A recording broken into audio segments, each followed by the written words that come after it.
Assalamualaikum warahmatullahi wabarakatuh. Perkenalkan, saya Muhammad Jihad dari program studi budidaya perikanan Politeknik Negeri Lampung. Di sini saya ingin mempresentasikan tentang virus TPNV pada Lithophanaeus vannamei atau udang vannamei. Isi dari presentasi ini meliputi yang pertama, apa itu CMNV dan penyakit VCMD. Yang kedua, waktu dan penyebab udang terkena VCMD. Yang ketiga, gejala udang yang terkena penyakit VCMD. Yang keempat, cara mendiagnosis penyakit VCMD. Yang kelima, dampak dan cara penanganan VCMD pada udang vannamei. Yang keenam, diskusi dan tanya jawab. Yang pertama, ada apa itu CMNV dan penyakit VCMD. Nah, CMNV ini adalah virus, yaitu Convert Mortality Nodavirus. Virus yang menyebabkan penyakit VCMD udang. Virus ini pertama kali diobservasi pada tahun 2002 dan menyerang pertama kali di Tiongkok, China. VCMD atau Viral Convert Mortality Disease berkaitan dengan Convert Mortality Disease atau CMD. Infeksi penyakit ini disebabkan oleh serangan nodavirus CMNV pada udang air laut dan air payau. Target infeksi VCMD ini adalah hepatopankreas, otot, dan limfoid udang. Selanjutnya, ada waktu dan penyebab udang terkena VCMD. Udang dapat terinfeksi virus CVNV dan terkena penyakit VCMD sejak di usia 30. Setelah terjangkit, akan terjadi kematian udang kumulatif hingga di usia 60-80. Namun dalam kasus serius, VCMD bisa terjadi dalam 10-20 hari penebaran benur ke dalam kolam pembesaran. Penyebab udang terinfeksi CVNV adalah kondisi lingkungan yang tidak stabil, seperti perubahan suhu khususnya di atas 20 derajat Celcius, perubahan salinitas mendadak, kadar NO2 atau nitrit yang sangat tinggi, perubahan cuaca tiba-tiba, dan padat tebar udang yang selalu tinggi. Selain itu, pada penelitian yang dilakukan di Tiongkok, pakan beku Artemia dan Acetes diduga sebagai pembawa patogen dalam kasus infeksi CVNV dan mewakili potensi ancaman pembawa patogen baru untuk budidaya udang dalam pakan. Oleh karena itu, disarankan untuk menghindari penggunaan pakan beku yang status bebas patogena tidak diketahui. Nah, selain itu kita juga harus waspada nih terhadap 11 spesies pembawa patogen CVNV pada udang vannamei. Yang pertama itu ada, ini rata-rata dari pakan ya. Yang pertama itu ada Artemia sinica. Yang kedua ada Tritip jenis Balanus. Yang ketiga ada Rotifer jenis Bronchionus. Yang keempat ada Amphipoda. Yang kelima ada Tiram Pasifik. Yang keenam ada Kelomang. Yang ketujuh ada Kerang Remis. Yang kedelapan ada Kepiting Hantu. Yang kesembilan ada Amphipod Hyperid.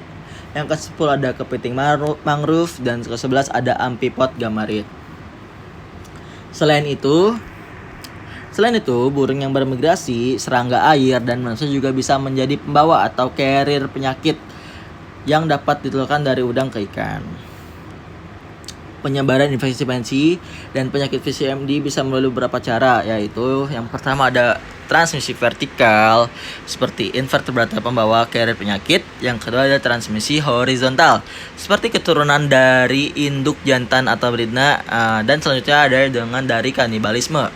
Selain bisa menginfeksi invertebrata, CVNV ini juga mampu melakukan kontaminasi silang dari invertebrata ke vertebrata seperti ikan, katak, dan reptil. Intinya yang berdarah dingin ya. Oke, selanjutnya ini bisa dilihat gambar B1 dan B2 di sebelah.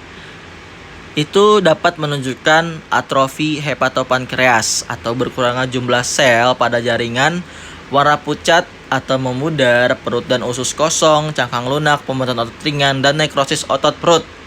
Pada gambar B2 yang di bawahnya menunjukkan serangan virus CVNV yang sudah parah atau akut nih, yang ditandai dengan pemutihan otot yang cukup besar dan nekrosis pada perut udang. Udang yang terinfeksi penyakit VCMD memiliki pergerakan yang lemah sehingga biasanya tenggelam ke dasar kolam dan pertumbuhannya melambat. Infeksi penyakit VCMD memiliki pola tersembunyi. Biasanya ketika dilakukan sipon di dasar kolam, tiba-tiba ditemukan kematian udang yang cukup banyak. Selanjutnya ada cara mendiagnosis penyakit VCMD. Penyakit VCMD ini dapat diagnosis Dengan melihat gejala dan mengamati perubahan pada tubuh udang seperti otot yang berubah warna jadi putih, perut dan usus kosong, warna pucat, dan cangkang udang yang lunak. Untuk memastikan diagnosis udang terserang virus CVNV dan terkena penyakit VCMD, kita bisa melakukan uji metode RT-PCR, RT-LAMP, is in situ hybridization, dan sequencing dan histopatologi di laboratorium. Dampak dan cara penanganan VCMD pada udang faname. Pada penyakit VCMD, udang faname bisa menyebabkan kerugian besar pada bisnis kita jika tidak dicegah. Dampak invasi penyakit VCMD pada udang adalah pertumbuhan udang menjadi lambat dan bisa menyebabkan kematian atau mortalitas udang hingga 80% apabila tidak segera ditangani. Apabila terlihat gejala klinis udang terkena penyakit VCMD, kita bisa melakukan pemusnahan udang yang terinfeksi. Namun, apabila virus CVNV telah terjangkit udang di seluruh kolam, maka kita harus melakukan panen dan agar penyakit tersebut tidak menular ke kolam lainnya. Cara pencegahan VCMD adalah menjaga kondisi tambak kita tetap steril dan perketat biosecurity untuk mencegah hama masuk ke dalam tambak. Selain itu, kita harus menjaga kualitas air atau monitoring kualitas air setiap hari agar tetap di kisaran optimalnya, agar udang tidak mudah stres dan terserang penyakit. Sekian perasaan saya, apabila ada kesalahan mohon dimaafkan. Selanjutnya apabila ada yang ingin ditanyakan, silahkan ditanyakan. Terima kasih. Wassalamualaikum warahmatullahi wabarakatuh.